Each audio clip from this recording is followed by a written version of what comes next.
Good morning. Thank you for joining me for another 5 good minutes with the Word.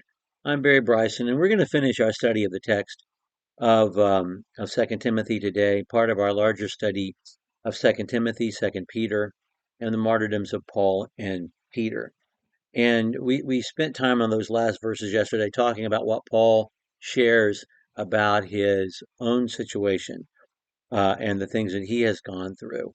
Um, and the provision he's making for Timothy. But we have a cast of characters mentioned, and let's read this again. And some of them we don't know other than from this text, but some we know a bit about. That will be interesting to us. Make every effort to come to me soon. Demas, having loved this present world, has deserted me and gone to Thessalonica. Demas. Let's talk about Demas for a minute. Um, Demas is mentioned in Colossians 3:14 in connection with Luke. Luke, as Paul tells us later, only Luke is with me in verse 11. Only Luke is with me. Demas was there, Luke was there. So Luke and Demas are mentioned in the same verse in Colossians 4:14. Perhaps Luke and Demas are themselves a pair, the way Peter and John were, or Paul and Timothy, Paul and Silas, Paul and Barnabas are. Maybe maybe Demas and Luke are a pair, but Demas has loved this world. We're not told he has gone over to false teaching, but he's gone to Thessalonica. One hopes he's not gone to Thessalonica to cause any trouble, but he didn't want to be around for what was happening in Rome. And we've talked a great deal about what was happening in Rome. And so he has deserted Paul. And you can hear the sting, the hurt in that when Paul says it. We don't really know anything about Crescens. Titus, we know really well. He writes the letter to Titus. Titus is one of his absolute closest associates. He also calls him son in the faith. And when he writes the book of Titus, Titus is in Crete. But now he sent him from the island of Crete to the Adriatic coast, to what is now part of Croatia, to the Dalmatian coast. And he sent Crescens to Galatia. Luke is with me. Pick up Mark. I just love this. Is so. We know that Paul and Barnabas split up because they disagreed about Barnabas's nephew, Mark, who wrote the Gospel of Mark. But he says, pick up Mark and bring him to Rome.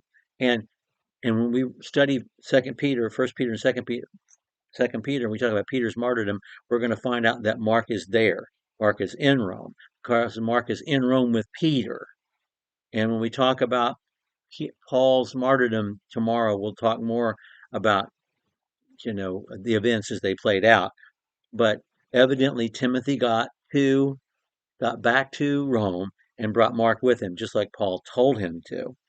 And we'll talk more about that tomorrow.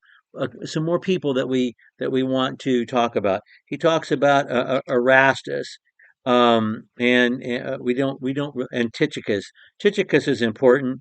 Tychicus I have sent to Ephesus, so he's the backfill. He talks about Trophimus, and Trophimus and Erastus that he mentions in verse 20 are important as well. Erastus remained at Corinth.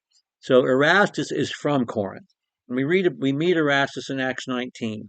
And he's the city treasurer of the major city of Corinth, who becomes a Christian. And when Paul leaves Corinth and leaves Achaia, is a Christian and part of Paul's staff. Paul has sent him back to his hometown. So that's important. Trophimus, that's an important person. Trophimus, I left sick at Miletus. Trophimus is the person that he is spotted with in Jerusalem that ends up getting him arrested in Acts chapter 21. In Acts chapter 21, the Apostle Paul has come to Jerusalem after raising a collection for the poor saints over the course of many years. He's bringing a wad of cash, bags of money to the saints in Jerusalem, and they're not very happy. They're at the best ambivalent to see him, which James points out. And one gets the notion that James is somewhat ambivalent himself. And he says, listen, Paul, here's the thing. We're all happy that you're doing a good work and that you brought this help, but a lot of Christians here are still nuts about the Mosaic Law. And so they're not happy with you. You make them nervous. So what's to be done? This is what I need you to do.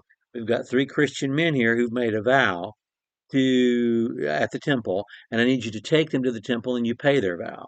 And then everybody knows that you're not only good with Jesus, but you're good with the law of Moses too, and everything will be copacetic. And Paul does that.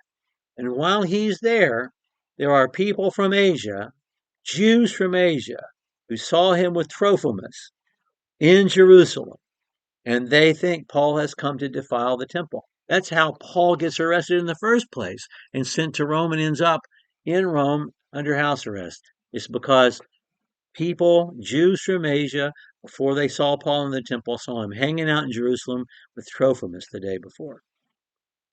So, anyway, Trophimus is an important character in the story, and he's sick at Miletus. I want to mention Pudens, Linus, and Claudia because they're fairly well known outside the Bible in early Christian literature. Linus was a very influential elder in the city of Rome and is an associate also with Peter, associated with Peter when Peter is there in Rome.